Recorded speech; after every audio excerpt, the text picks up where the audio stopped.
Good morning students. बीडीएमएल शिक्षण संस्थान की ज्योग्राफी ऑनलाइन क्लास में सभी विद्यार्थियों को स्वागत। बच्चों, आज से जो पूर्व की कक्षा थी उसमें हमने वन्यजीव अभ्यारण्यों की बात की। वन्यजीव अभ्यारण्य में सबसे महत्वपूर्ण स्थिति ये थी कि जिन क्षेत्रों में जंगल है या फिर वन है, उन भागों में पक्षियों को या फिर जानवरों को सुरक्षित रखने के लिए एक व्यवस्था की जाती है जो वन्यजीव अभ्यारण्य की स्थिति में आते हैं। हम बात करते हैं पश्चिमी जो वन्यजीव अभ्यारण्य था चित्तौड़गढ़ जिलों में फैला हुआ था, 25 किमी दूर था। अरावली पर्वत श्रृंखला और विंध्याचल जो पर्वत श्रृंखला है उन पर्वत श्रृंखलाओं के मध्य में स्थित था। 1988 में से वन्यजीव संरक्षण की श्रेणी में रखा। उसके बाद सज्जनखंड वन्यजीव अभ्यारण्य था, यह उदयपुर जिले में फैला हुआ है।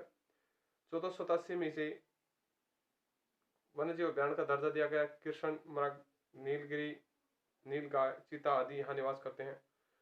टाटगढ़ जो वन्यजीव अभ्यारण्य था, यह अभ्यारण्य 3 जिलों में है, उदयपुर, पाली और अजमेर जिलों में फैला हुआ है। राष्ट्रीय चंबल अभ्यारण्य था जो चंबल नदी घाटी जो परियोजना है उन क्षेत्रों में यह अभ्यारण्य फैला हुआ है। अब बात करते हैं राजस्थान की मिट्टी।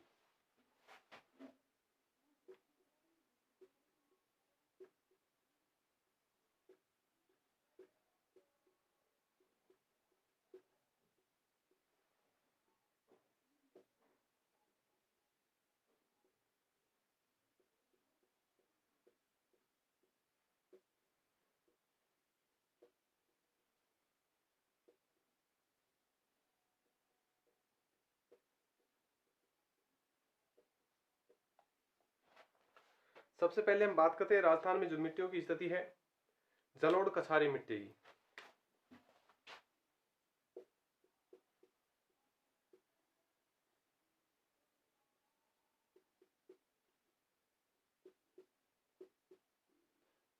जलोढ़ कछारी मिट्टी बच्चों, जलोढ़ कछारी मिट्टी इस प्रकार की मिट्टी मृदा राजस्थान की पूर्वी भागों में पाई जाती है। जिन क्षेत्रों में नदी घाटियां हैं, विस्तृत मैदानी भाग है, उन क्षेत्रों में ये मिट्टी पाई गई है। इसके अलावा राजस्थान के पूर्वी भाग में भरतपुर, धौलपुर, जयपुर, दौसा, टोंक तथा सवाईमाधोपुर जिलों में यह मिट्टी मिलती है। इसके अंतर्गत चूना और फास्फोरस आदि की कमी पाई जाती है। इस मिट्टी का रंग कहीं लाल और कहीं भूरा होता है। अपर्दन की दृष्टि से यह मिट्टी, उपजा उत्पादन की दृष्टि से यह मिट्टी बहुत ही उपयोगी मानी गई है। भूरी जो कछारी मिट्टी है, अलवर, भरतपुर, धौलपुर, गंगानगर, घग्गर का जो मैदानी भाग है, उन क्षेत्रों में कछारी मिट्टी मिलती है जो उत्पादन की दृष्टि से उत्तम मानी गई है। तो जलोढ़ कछारी मिट्टी, इस प्रकार की मिट्टी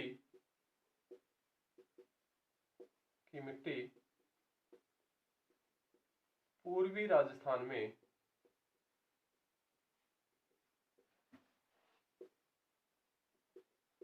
देखने को मिलती है।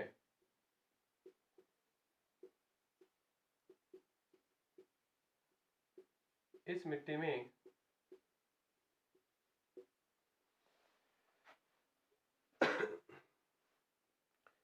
में चूना और पोटास की, चूना और फास्फोरस की कमी देखी गई है।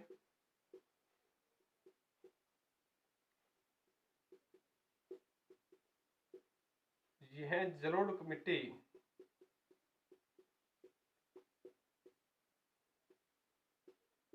नदी घाटियों में मैदानी भाग में पाई गई है।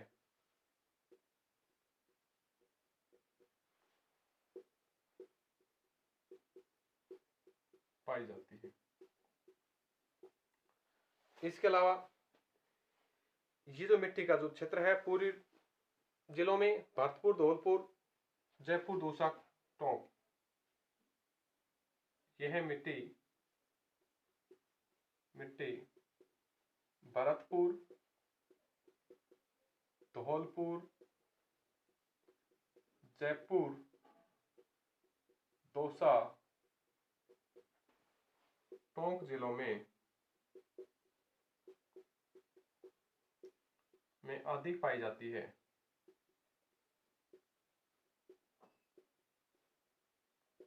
इस मिट्टी की स्थिति ये है कि मिट्टी काफी उत्तम होती है, कई लाल और कई पीले रंग की पाई गई है और ये काफी उपजाऊ मानी गई उत्पादन की दृष्टि से। ये मिट्टी कहीं कहीं लाल व कहीं पर पीली पाई गई है। यह मिट्टी उत्पादन की दृष्टि से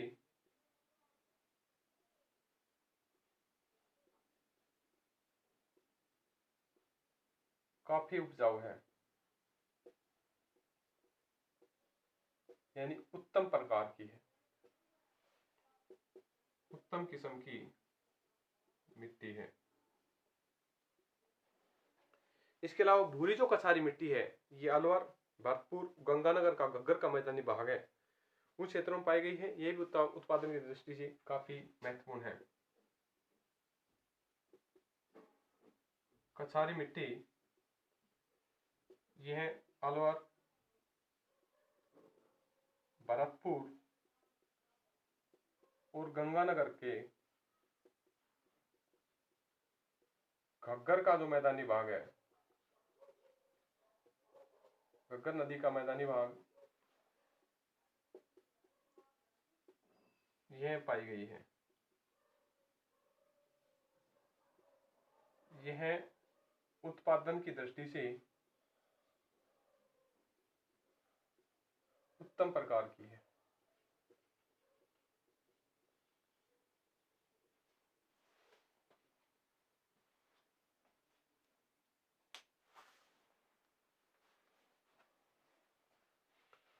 तो जलोढ़ कछारी मिट्टी की बात की थी। चूना और फास्फोरस की इसमें कमी होती है। यह मिट्टी राजस्थान के पूर्वी क्षेत्रों में पाई जाती है। भरतपुर, धौलपुर, जयपुर, दौसा, टोंक जिलों में पाई गई है। कहीं काली कहीं ये पीली स्थिति में होती है, काफी उपजाऊ मानी गई है। इसके अलावा कछारी मिट्टी अलवर, भरतपुर, गंगानगर का मैदानी भाग है, उन क्षेत्रों में अधिक मात्रा में पाई गई है।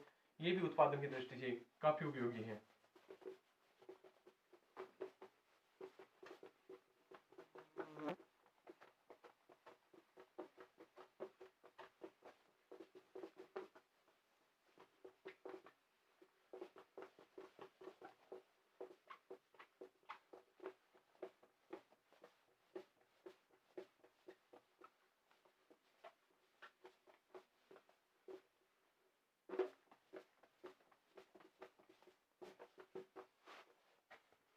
अगली बात होती है लाल पीली मिट्टी की।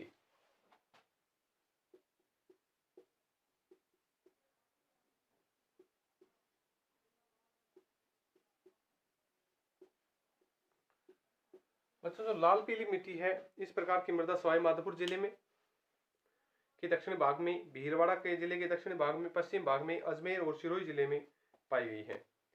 इस मिट्टी में चीका और दोमट मिट्टी का मिश्रण होता है। यह मिट्टी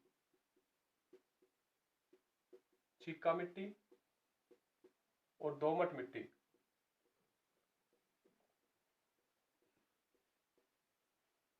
का मिश्रण के रूप में पाई गई है।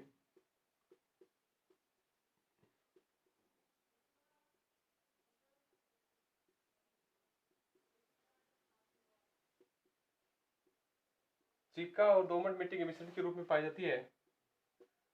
यह मिट्टी सवाई माधोपुर जिले के दक्षिणी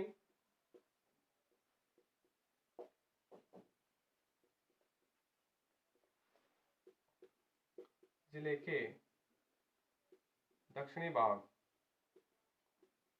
एवं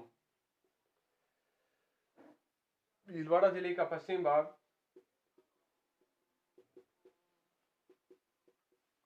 का पश्चिमी भाग तथा उदयपुर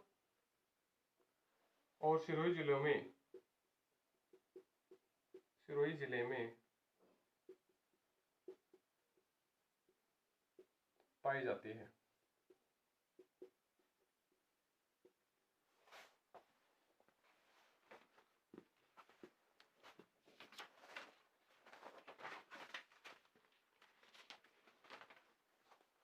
इसके अलावा इस मृदा में कार्बोनेट, नाइट्रोजन और जैविक कार्बनिक यौगिक की न्यूनता होती है, इनमें कमी पाई गई है। इस मिट्टी की जल धारण करने की जो क्षमता है अधिक होती है, क्योंकि चिक्का और जलोढ़ दोमट मिट्टी का मिश्रण है। नमी अधिक समय तक रह सकता है और पीला और लाल रंग लोहांश की मात्रा के आधार पर होता है। इस मृदा में कार्बोनेट एवं नाइट्रोजन व जैविक कार्बनिक पदार्थ की कमी पाई गई है।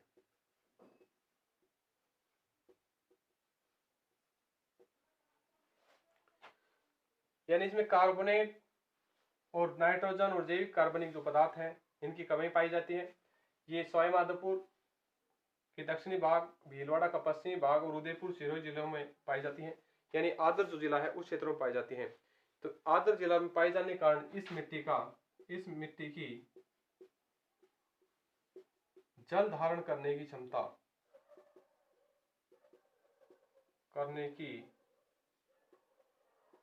क्षमता अधिक होती है। भाई जो रेतीली मिट्टी होती है उसमें जल धारण करने की क्षमता कम होती है, क्योंकि जल्दी ही वो जल को सोख लेती है और जल्दी जल वाष्पीकृत हो जाता है। ये जो चिक्का और दोमट मिट्टी है इनमें जल धारण करने की क्षमता अधिक होती है। काफी समय बाद धीरे धीरे जमीन में रिसता हुआ जल जाता है और काफी दिनों बाद इसकी नमी खत्म होती है। तो यह आर्द्रता काफी दिनों तक बनाए रखती है। आर्द्रता बनाए रखने की इनकी क्षमता अधिक होती है। पीली और लाल रंग होता है वो लोहे अंश की मात्रा के आधार पर होता है। इसका पीला और लाल रंग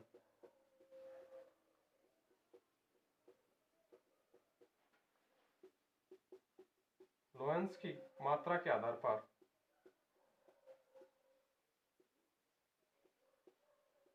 पाया जाता है।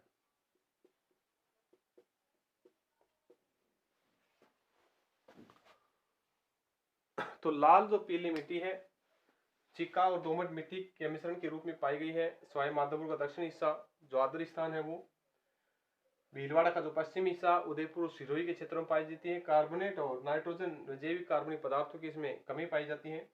जल धारण करने की क्षमता सर्वाधिक होती है और इनमें आर्द्रता भी काफी समय तक रह सकती है। पीला और जो लाल रंग होता है लोह अंश की मात्रा के आधार पर होता है। इस कारण ये मिट्टी काफी उपयोगी मानी गई है। बात करते हैं लाल और लोमी मिट्टी की। लाल जो लोमी मिट्टी है ये मिट्टी उदयपुर के मध्य भाग के और दक्षिण भाग में पाई गई है। उदयपुर का जो मध्य भाग है, जो पहाड़ी भाग है, वहां और डूंगरपुर के जिलों में मिलती है। इस प्रकार की मिट्टी में लोहंस की मात्रा पाई जाती है और चूना, फास्फोरस, पोटास आदि की इसमें कमी पाई जाती है। उत्पादन होने की दृष्टि से इसमें मक्का, चावल और गन्ने की मुख्य फसल होती है। तो लाल या लोमी मिट्टी।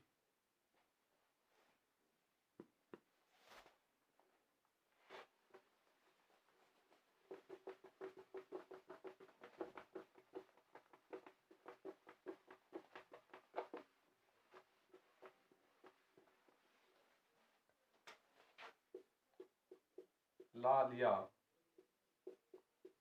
लोमी मिट्टी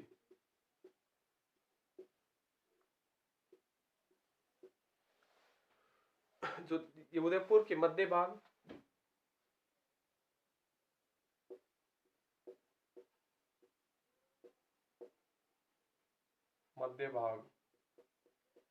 और दक्षिणी भाग में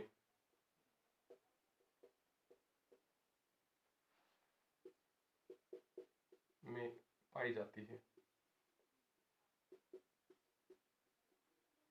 डूंगरपुर में यह मुख्य रूप से पाई गई है।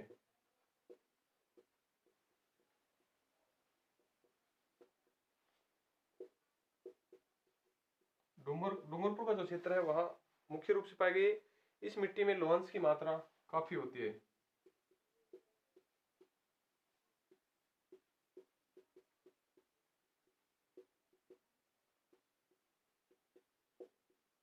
मात्रा भी पाई जाती है।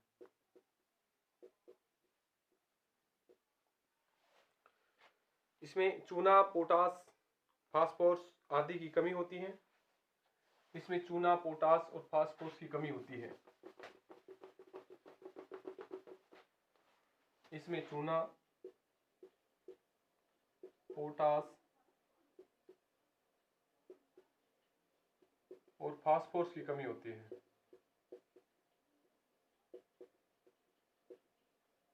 कमी पाई गई है। ठीक है। इन क्षेत्रों में मक्का, चावल और गन्ने की फसल होती है। इन क्षेत्रों में मक्का, चावल और गन्ने की फसल हो पाती है लाल लोमी मिट्टी के अंदर।